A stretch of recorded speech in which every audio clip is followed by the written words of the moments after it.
I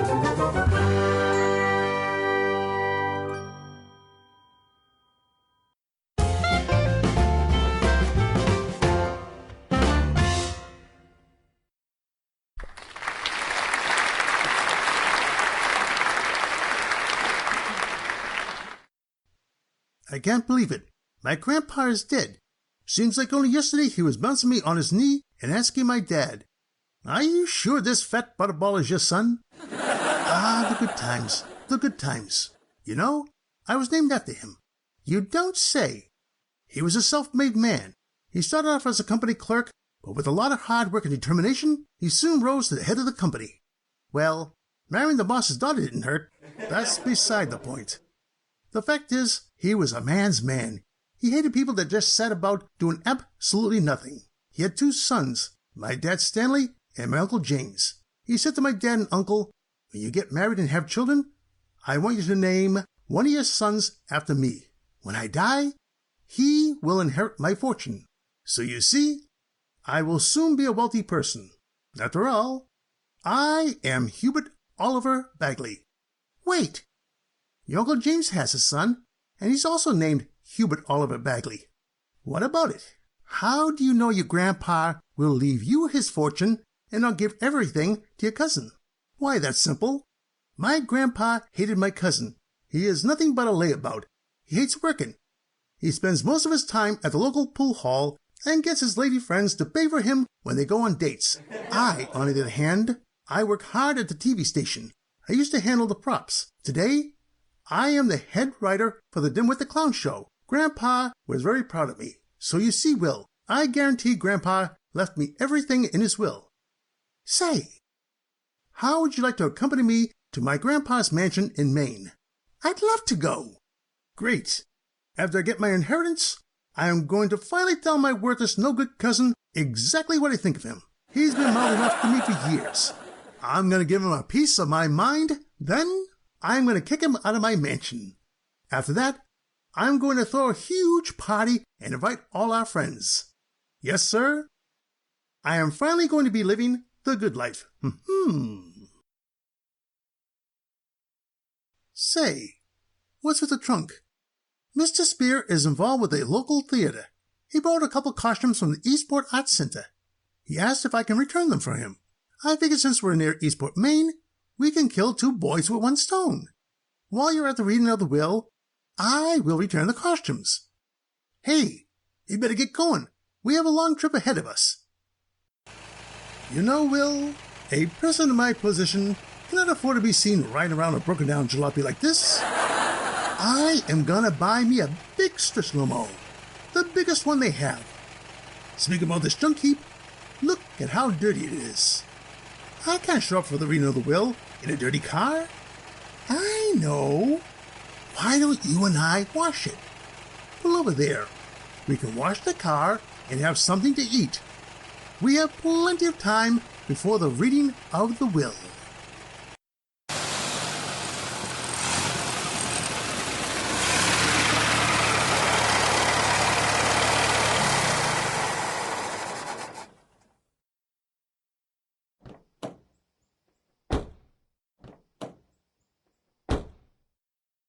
There's a stream not too far from here. I will show you where I used to go fishing with my grandpa.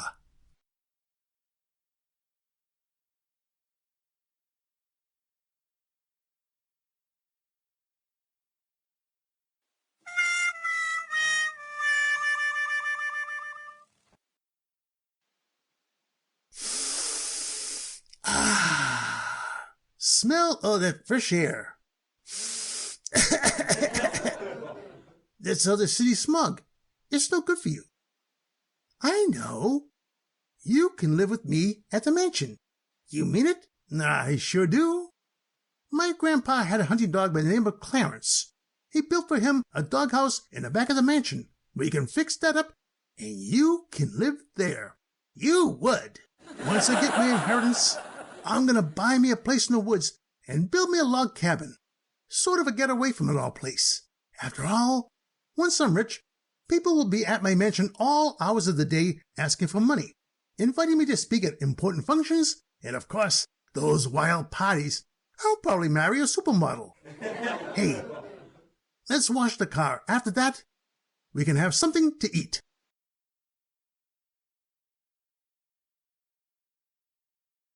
Whoops! Whoa!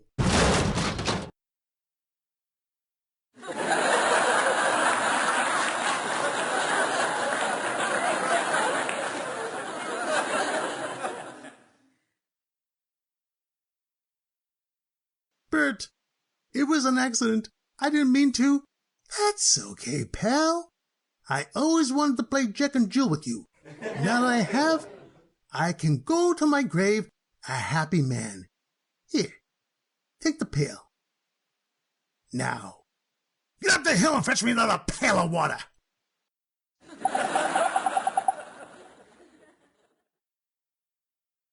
Lucky for me, I was smart enough to pack my other 2 suits. Look at me. I'm soaked to the bone.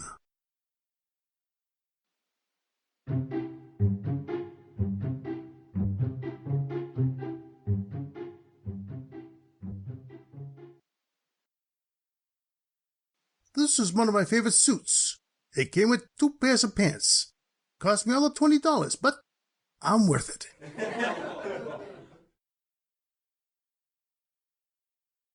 What a cute little bunny. I wish I had my camera. I love taking pictures of animals. Ow!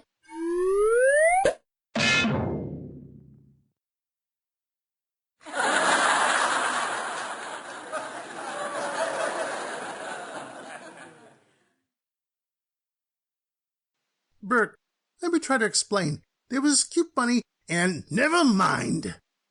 Don't you understand? I have to be at the reading of the will in 35 minutes. I can't show up and wear clothes. Look, I'll get the water. You get something for us to eat. Cute bunny. You know, we did a great job washing the car. It looks brand new. Say, these hamburgers are really tasty. Look how big they are. And this chicken leg. Will, you really outdid yourself. This is the best chicken you made yet. Gee, thanks, Ann. Wait, I didn't make the food. Where did you get it? Did the good fairy of the forest give you food for us to eat? Of course not. She's off until next Thursday. Up the road is a farm. In front of the farmhouse is a picnic table. On the table were these hamburgers, chicken legs, pies, you name it. In front of the picnic table is a sign that says, free meal, so I helped myself. That's nice. Free meal? Free meal? Say, that can't be right. I'll prove it to you.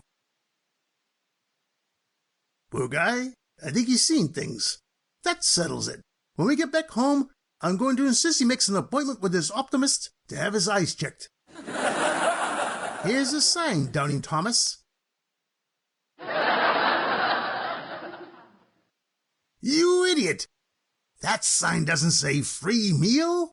It says Fremmel. That's the family's last name. You stole their food. What are we going to do? You pack the car. I'll take the picnic basket back to the family and explain what happened. Hopefully they won't be too sore.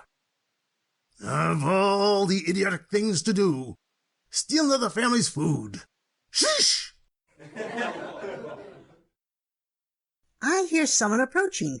Maybe it's Little Red Riding Hood. Ah, I love nature. It's so peaceful, not like the city. If that was Little Red Riding Hood, I guarantee every time her mother dropped her off for school, she got a fine for littering.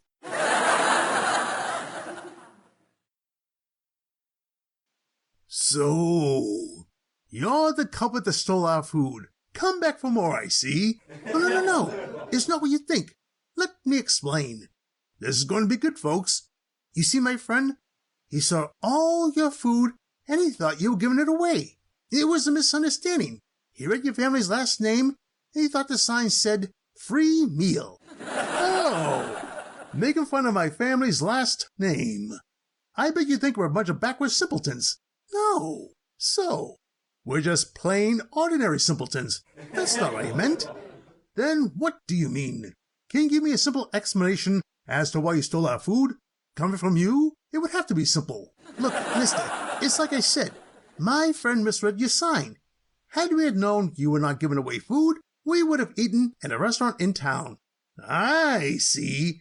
Our food is not good enough for you. That's not what I meant. I'll have you know. My wife slaved over a hot stove for hours cooking hamburgers, chicken, pies, and making her award-winning coleslaw. But her cooking is not good enough for you. You much rather eat at some greasy restaurant in town. No, her food is wonderful. Aha! You are admitting you stole our food and you came back for more. No, yes, I mean, come. What exactly do you mean? Threatening me. After I treat you like a gentleman, you become antagonistic and belligerent. I dare you to hit me again. I didn't hit you. Using both fists on me. Wait a minute. Pulling a knife. What knife? It's not bad enough you stole our food. Now you're threatening me with physical violence. I'll teach you a lesson you soon won't forget. Take that.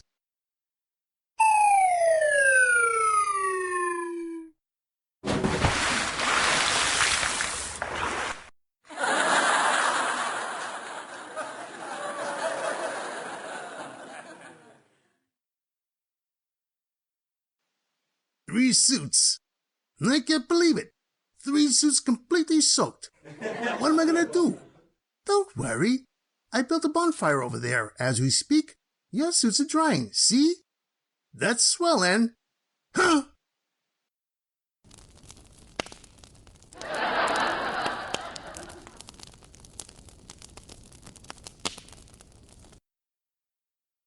You big-nosed baboon! You burnt my suits. Now what am I going to do? Say, I have a brilliant idea. I know I'm going to regret this. In the trunk is a costume that's just your size. You can wear it for the reading of the will, as long as it's stylish. After all, I have an image to uphold. Trust me, pal. It is the real you. You know, that costume makes you look 10 years younger, Anne. Ah, shut up. Looking for me, you had this little odd Fauntleroy costume. I would hate to go to the reading of the will dressed as Madame de Pompadour. I would never hear the end of it from my worthless cousin. There's the mansion. Step on it.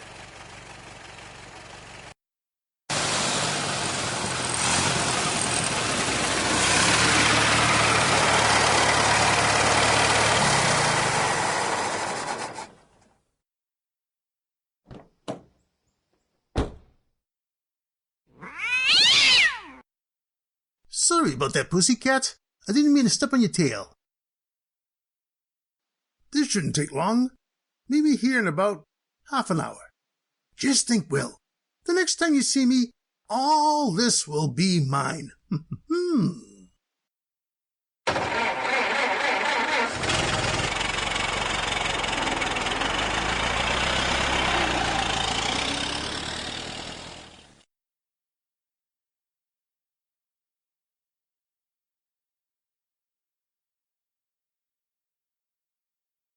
Mr. Bert Bagley.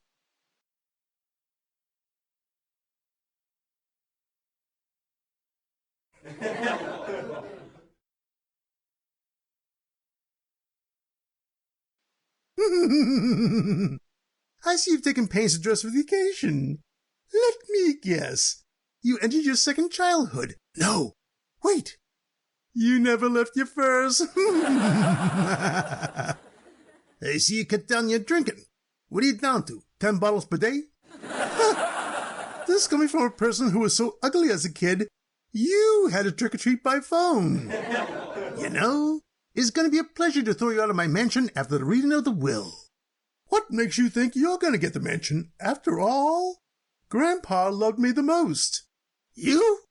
He couldn't stand the sight of you. He never once told you he loved you. He may not have said it, but he felt it on the inside. Where it counts. That wasn't love. That was indigestion. He got it every time you walked into the room. Is that a fact? How would I like to step outside and settle this once and for all? My pleasure.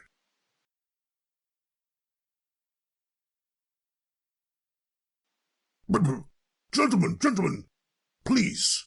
The lawyer has just arrived. I suggest you two settle your differences later. Now, sit down! The reading of the will start soon.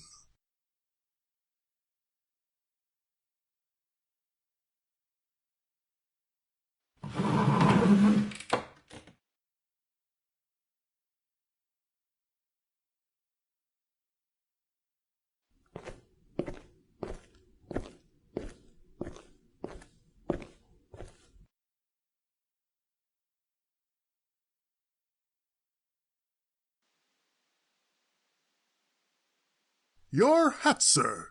Yeah, this is my hat. Is that your mustache? Oh, you want me to remove my hat?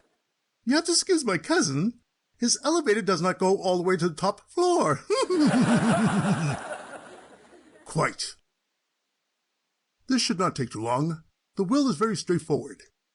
Your grandfather was, how should I put it, very tight with his money. He hated to part with a penny. That is how he was able to build up his vast fortune. That's my grandpa, a man after my own heart. However, there was one charity that meant a lot to your grandfather. To the Mary McDonald Foundation, I leave $10 million. $10 million? That's a lot of cabbage. Just what is the Mary McDonald Foundation? They feed and shelter homeless pussycats. Pussycats? Yes, it seems your grandfather loved felines. Why, at one time, he had 20 cats living under his roof. Each had their own private room, complete with maid service, chef, groomer, and masseuse. You're kidding! He spent all that money on pussycats? You really were spoiled. Stop staring at me like that. I told you I didn't mean to step on your tail. It was an accident. Now to the main part of the will. I leave my mansion, money, cars, chalet in the Swiss Alps, my private mansion in Paris, France, and my yacht to my grandson, Hubert Oliver Bagley. I told you, cousin. Grandpa left everything to me. Wait! Which Hubert Oliver Bagley are you talking about? That's right. We're both named Hubert Oliver Bagley. No, sir, you are wrong. There was only one Hubert Oliver Bagley in this room. You, sir, you are Hubert Oliver Bagley. You were named after your grandfather. Did you hear that, cousin? You were named after your... Wait a minute, mouthpiece. We were both named after our grandfather. No, sir, you are wrong. You were not named after your grandfather. You were named after your great-grandfather, Captain Hubert Outhouse Bagley. He was a very brave man. He fought in the Civil War. Why, during the Battle of Bull Run, he saved an entire platoon of men. Oh? How did he manage to do that? He shot the cook. I don't understand. My parents told me I was named after my grandfather. Allow me to explain. You see, when you were born, you were, how can I put this as not to offend? On the large size. Once we jumped in the water, everyone ran out yelling, "Tsunami!" Your parents were afraid that if your fellow classmates found out your middle name was Outhouse, your life at Marshfield Elementary School would be intolerable. So, to spare you any needless embarrassment, they told you you were named after your grandfather. You mean to tell me that because my middle name is Outhouse, my worthless so-and-so cousin inherits this mansion and our grandfather's vast wealth, and I get nothing? Oh, no, sir. On the contrary. Your grandfather left you something very valuable. Something that meant more to him than all his wealth. Well, that's more like it. Did you hear that, cousin? Grandpa left me something more valuable to him than all his wealth. So, Mustache, what did my grandpa leave me? He left you these dueling pistols. Dueling pistols? Yes. They belong to your great-grandfather. They were presented to him by none other than General I.P. Freely. Well, that figures. That concludes the reading of the will. Mr. Bagley, sir, since this is a very warm day and I have 30 minutes before I meet my next client, do you think, well, would you mind if I had a quick dip in your large swimming pool? Not at all. by all means, enjoy my large swimming pool. Thank you, Mr. Bagley. Ladies?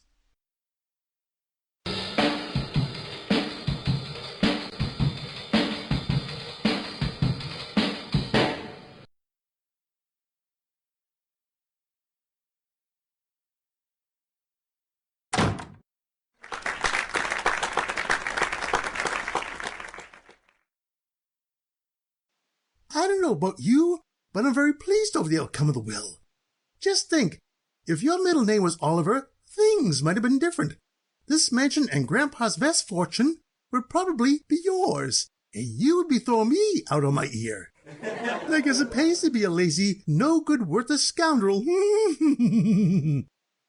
Now, don't sit there without sourpuss. Those dueling pistols look nifty. Say, I have a wonderful idea. Why don't you load one of those pistols and see if you can shoot that shriveled up pea that you jokingly referred to as the brain?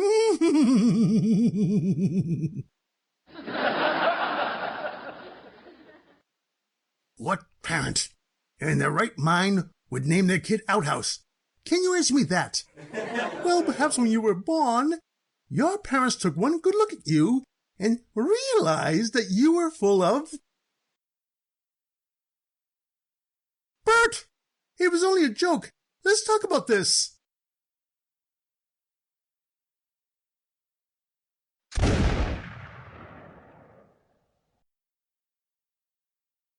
Got him. Right in